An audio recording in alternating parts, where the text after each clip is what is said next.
బట్టి నీ కొమ్ము బట్టి సత్యాన్ని చేర్చి నీ మాటలు చెబుదామంటే ఎవరు రారేటయ్యా? అవునవును, నువ్వు చెప్పినావు కదా, గతము పూజింపబడుతుందని, ప్రస్తుతము నిర్లక్ష్యం చేయబడుతుందని. అయినా బాబయ్య, మాకు మా అయ్య మీద ఉన్న మమకారం నీ మీద రాదేటయ్యా. నాది వరాహ బుద్ధి. ఈ మానవులమంతా మాకుండేదంతా పంది బుద్ధే కదయ్యా. సోదమ్మా తల్లి బాగున్నావా సోదమ్మా? బాగున్నాను తల్లి, నువ్వు బాగున్నావా? ఏదో ఇలా ఉన్నానులే సోదమ్మా.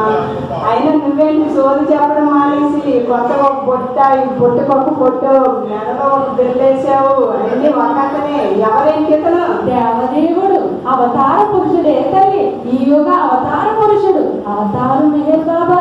దేవదేవుడా, అవతార పురుషుడా? అవునే తల్లి, ఆనాటి రామచంద్ర ప్రభు ఆ కృష్ణ పరమాత్మ ఇప్పుడు మెహర్ బాబాగా అవతరించి వచ్చాడే తల్లి. సోదమ్మ, రాముడు కృష్ణుడు అవతార పురుషులని మా బామ్మ చెప్తే విన్నాను. మరి మెహర్ బాబా అవతార పురుషులని నువ్వు చెప్తేనే వింటున్నాను సోదమ్మ.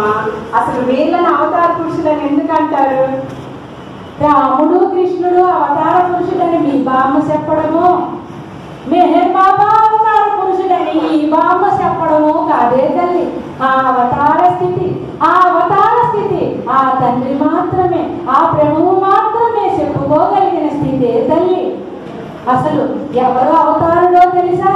నిరాకార నిర్గుణుడైన భగవంతుడు, సనాతనుడు, పురాణ పురుషుడైనటువంటి వాడు మానవుడై భూమిపైకి వచ్చిన వాడే అవతార పురుషుడు. అలాగా దైవం మానవుడిగా వచ్చిన వాడే ఆ రాముడు, కృష్ణుడు, బుద్ధుడు, యేసు ప్రభువు, మహమ్మదు. ఈ యుగాన అవతారు మెహర్ బాబా. సోదమ్మ, ఏకైకమైన భగవంతుడు రాముడుగా, కృష్ణుడుగా, బుద్ధుడుగా, జీసస్ గా ఇప్పుడు మెహర్ బాబాగా వచ్చాడని చెప్తున్నావు కదా. మరి ఆ ఏకైకమైన భగవంతుడే మరణంగా వస్తున్నప్పుడు ఆ రూపాల్లోని ఆ వ్యత్యాసం ఎందుకుంది? ఆ వేష భాష, వ్యవహార శైలి ఎందుకు ఆ తేడా ఉంది? ఏకైకుడైన ఆ పరమాత్మే మరలా భూమిపైకి అవతరించి వస్తే ఆ అవతార రూపాలలో ఒకంత వ్యత్యాసం ఎందుకు అని అడుగుతాం. అవును సోదమ్మ. ఈయనవే తల్లి, ఒక ఆసుపత్రిలో అనేక మంది రోగులు ఉన్నారు. ఆ రోగులందరికీ ఒక రకమైన జబ్బే, దుర్దాహం, విపరీత దాహం. ఆ రోగులందరూ ఒక వైద్యుల పర్యవేక్షణలోనే ఉన్నారు. ఆ వైద్యుడు ఒక రోగిని పరిశీలించాడు. ఆ రోగికి దుర్దాహ జబ్బు లక్షణం వేగు జామునుంది. ఇంకొక రోగిని పరిశీలించాడు. ఆ మొదటి రోగికి వైద్యులు వేడి నీళ్ళలో ఒకంత తేనె కలుపుకొని తాగమన్నాడు. రెండో రోగిని పరిశీలించాడు. ఆ రోగికి ఈ దుర్దాహ జబ్బు లక్షణం ఎప్పుడుందనుకున్నావు? మధ్యాహ్నం పూట ఉంది. ఆ రోగికి చల్లని మజ్జిగ తాగమని వైద్యులు సూచించారు. ఎంతన్నావా? ఇంకొక రోగిని పరిశీలించారు. ఆ రోగికి దుర్దాహ జబ్బు లక్షణం సాయంత్రం పూట ఉంది. ఆ రోగి ఒక కొబ్బరి నీళ్ళు తాగమని వైద్యులు సూచించారు. ఇంకొక రోగిని పరిశీలించారు. ఆ రోగికి దుర్దాహ జబ్బు లక్షణం రాత్రి పూట ఉంది. ఆ రోగికి 7 పాలు తాగమని సూచించారు. ఇక్కడ చూడలే తల్లి, ఈ రోగులందరికీ ఉన్న జబ్బు లక్షణం ఒకటే, దుర్దాహం. ఈ అందరినీ పరీక్షించిన వైద్యుడు ఒక్కడే. కానీ రోగికి వైద్యుడు సూచించిన మందు ఎందుకు మారిపోయిందంట? అదే సోదమ్మా, రోగి యొక్క జబ్బు లక్షణం సమయాన్ని బట్టి మారిపోయింది కదా. ఒక రోగికి పొద్దున్నే ఉంది, ఒక రోగికి మధ్యాహ్నం ఉంది, ఒక రోగికి సాయంత్రం ఉంది ఆ జబ్బు లక్షణం, ఒక రోగికి రాత్రి పూట ఉంది కదా. అందుకు ఆ సమయాన్ని మారిపోయిన దాన్ని బట్టి మెడిసిన్ ఇచ్చాడు డాక్టర్. అదేనే తల్లి, సకల సృష్టికి ప్రభువైనటువంటి ఆ పరమాత్ముడు ఒక్కడే. కానీ ఆ పరమాత్ముడు, ఆ దేవదేవుడు ఈ మాయలోకి అవతరించి వచ్చిన ఆ అవతార రూపాలలో ఒకంత భేదం ఎందుకో తెలుసా? ఆయా కాలమాన పరిస్థితుల్లో ఆ సమయాన్ని బట్టి మాయ యొక్క ప్రకోపానికి విరుగుడుగా ఏ రూపమైతే అవసరమో, ఏ నామమైతే అవసరమో ఆ రూపనామాలతోని అనంత చైతన్య పరమాత్మ ఆ భగవంతుడు అవతరించి వస్తాడే తల్లి. అలా అవతరించిన వాడు ఈ యుగాన అవతార్ మెహర్ బాబా, రాజు మెహర్ బాబా, మహమ్మద్, వీళ్ళందరూ ఆ అనంతుడైనటువంటి ఆ తండ్రి యొక్క అవతార రూపాలే తల్లి. అవతార మెహర్ బాబాని పట్టుకో, సందేహించకు, విశ్వసించవే తల్లి. సోదమ్మా, ఏకైకైన భగవంతుడే రాముడుగా, బుద్ధుడుగా, కృష్ణుడుగా, ఇప్పుడు మెహర్ బాబాగా వచ్చాడని చెప్పావు కదా. అవునే. మరి ఏదో ఒక రూపాన్ని, నామాన్ని పట్టుకుంటే సరిపోతుంది కదా, మరి మెహర్ బాబానే పట్టుకోమని ఎందుకు చెప్తున్నా? ఏకైకుడైనటువంటి ఆ భగవంతుడే అన్ని రూపాల్లో అవతరించిన వాడైతే ఏదో ఒక రూపాన్ని పట్టుకుంటే సరిపోద్దు కదా, మరి మెహర్ బాబానే ఎందుకు పట్టుకోవాలా అంటావు. అవును సోదమ్మా. నీకు ఒక మాట అడుగుతాను, చెప్పవే తల్లి. నీకు ఒక 10 ఇళ్ళు ఉన్నాయి. 10 ఇళ్ళకి యజమానురాలు నీవే. నీవే 10 ఇళ్ళు. నీతో నాకు ఒక పని పడింది. నిన్ను కలవాలంటే నన్ను ఎక్కడికి రమ్మంటావు? అదే చూడమ్మా, ప్రస్తుతం నేను ఏ ఇంట్లో నివాసం ఉంటున్నానో ఆ ఇంటికి వస్తే నీ పని తొందరగా అవుతుంది. మిగతా ఇంటికి ఒకవేళ నువ్వు వెళ్ళినా నువ్వు వచ్చేవాళ్ళ విషయం నాకు లేటుగా అందుతుంది, నీకు కష్టం అయిపోతుంది కదా. మరి అదేనే తల్లి, సకల సృష్టికి అధిపతైనటువంటి వాడు ఆ అనంతుడైన ఆ భగవంతుడే. అతను సృష్టించినటువంటి ఈ మాయ, ఈ సృష్టి, ఈ లీలా విలాసం ఇది ఒకటే. కానీ ఆ కాలంలో ఆ సృష్టిలోకి ఈ మాయ యొక్క ప్రకోపాన్ని బట్టి అతను ఏ రూపంతో అయితే అవతరించి వచ్చాడో, ఏ నామంతో అయితే అతను పిలువబడుతున్నాడో, ఆ ఏ రూపంతో తన అవతార వైభోగాన్ని వెల్లడి చేసుకున్నాడో ఆ రూపనామాలతో ఆ తండ్రిని కొలిచినప్పుడు, ఆ తండ్రిని ప్రేమించినప్పుడు ఈ మాయను ఛేదించడం సులభమవుతుంది తల్లి. సందేహించకు, సర్వాంతర్యామి అవతార్ మెహర్ బాబా లేని చోటు లేదు, కాని వస్తువు లేదు. నువ్వు ఏ పుట్టకి మొక్కినా అతనికే చెందుతుంది, ఏ పోలేరమ్మకు మొక్కినా అతనికే చెందుతుంది.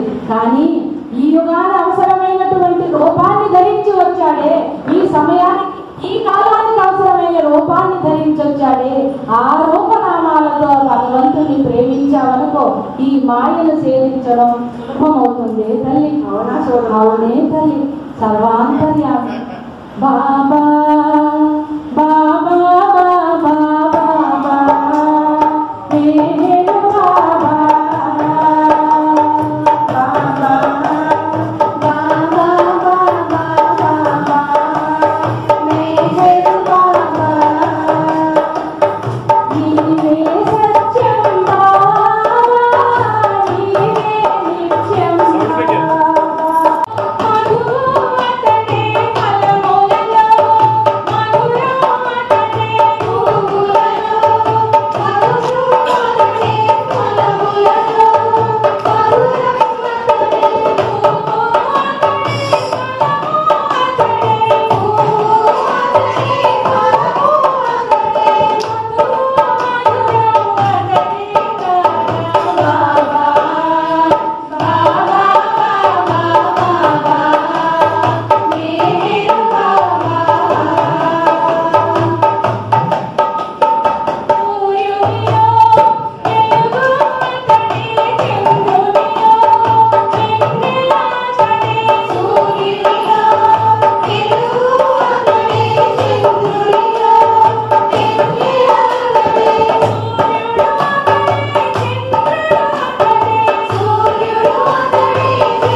ప్రెసెంట్ అవతార్ ఫామ్ అన్నావు కదా, ఏంటి తల్లి?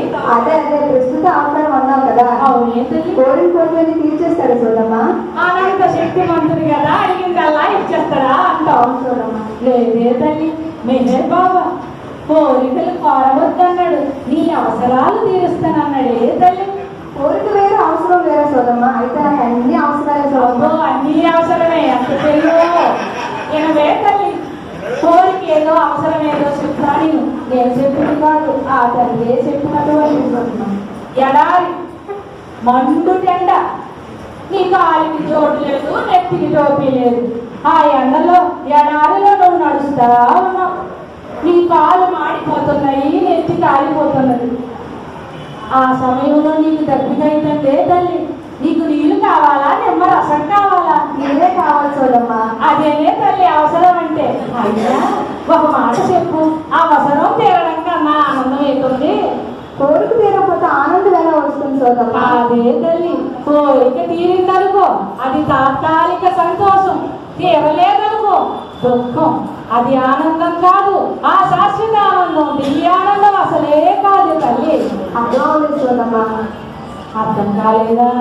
ఒక పక్షి హాయిగా ఎగిరిపోతుంది, హాయిగా ఎగిరిపోతుంది. ఆ చెట్టు మీద పండు తింటుంది, ఈ చెట్టు మీద రెట్టేస్తుంది, ఈ ఊర్లో ఉంటుంది, ఆ ఊర్లో ఉంటుంది. ఇంత హాయిగా ఎగురుతున్న పక్షిని తెచ్చి ఇనప పంజరంలో పెట్టినావనుకో అది ఆనందంగా ఉంటుందా? ఊరుకో సోదమ్మా, ఇనప పంజరం బంధిస్తారు, హాయిగా ఎలా ఉంటది? నేను పంజరం వద్దే తల్లి, బంగారు పంజరంలో పెట్టినావనుకో అప్పుడు ఆనందంగా ఉంటుందా? ఇనప పంజరం అయితే ఏంటి, బంగారం పంజరం అయితే ఏంటి? బంధించే కదా ఉంచారు. బంధించే బంధనాలు ఇనప సంఖ్యలు అయితే ఏంటి, బంగారు సంఖ్యలు అయితే ఏంటి?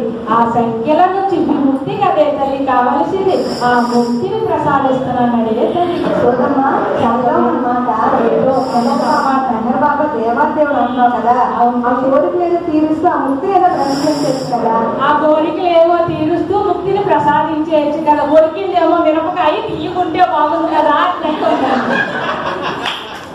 నేను ఒక మాట అడుగుతాను, చెప్పవే తల్లి. చక్కని సుఖలాగున్నావు కదా, ముస్తాబవుతావా? ముస్తాబిక్ సోదమ్మా. అదే తల్లి మేకప్ 3 సార్లు అవుతాను సోదమ్మా, అసలు అర్థమే వదలను. అర్థమే వదలకండి, రోజు 3 సార్లు. నీ అందాన్ని అర్థంలో చూసుకుంటావు కదా, నువ్వు చూసుకున్న ఆ అర్థం నిండా దూరం అనుకో, ఈ రూపు నీకు కానొస్తుందా?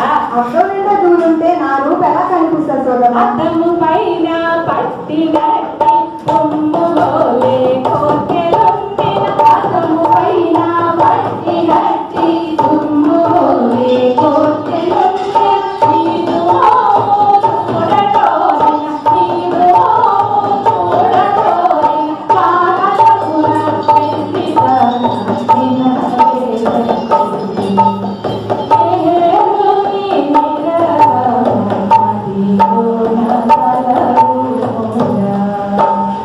అర్థం పైన చూలుంటే నీ రూపు నీకు కామరాజని చెప్పినావు కదా తల్లి. సర్వాంతర్యం ఈ యొక్క అవతార పురుషులైనటువంటి అవతారమైన బాబా చెప్పిన మాట. ఈ కోరికల మోక మనలో ఉన్నంత వరకు ఇదంతా మన నిజ రూపు తెలుసుకోవడానికి అర్థమని చెప్పినాకే తల్లి. అయినా అర్థం వచ్చే ఈ కోరికలకి పోకన్నా ఆ దివ్యానందాన్ని ప్రసాదిస్తానన్న ఆ తండ్రి పాదాలు పట్టుకొని మన జీవితం గడిపితే అది ఆనందం కదే తల్లి. కోరికలు కోరకుండా ఎలా పూజిస్తాం సోదమ్మా? అది అసలు సాధ్యమేనా? కోరికలు వదలట్లేదండి. మేహేరుని అవతారునిగా విశ్వసించిన ధన్యమే, మేహేరుని అవతారునిగా విశ్వసించిన ధన్యమే, ప్రేమతో ప్రియతముని చేరదు, ప్రేమతో ప్రియతముని చేరదు, ప్రయత్నించిన నీవకు వినరే తల్లి. మేహేరుని మదిలో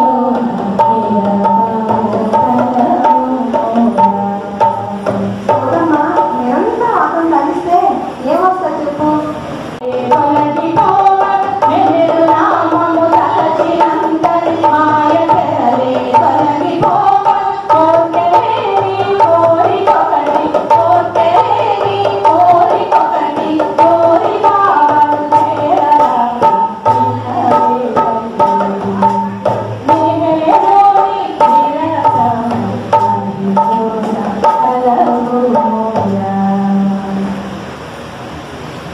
సోదమ్మా ఇవన్నీ వింటుంటే మనసుకి చాలా ఆనందంగా ఉంది. సంతోషం. ఆ మెహర్ బాబా చిత్రపటం మాకు ఇచ్చి అతన్ని ఎలా పూజించాలో చెబుతావా?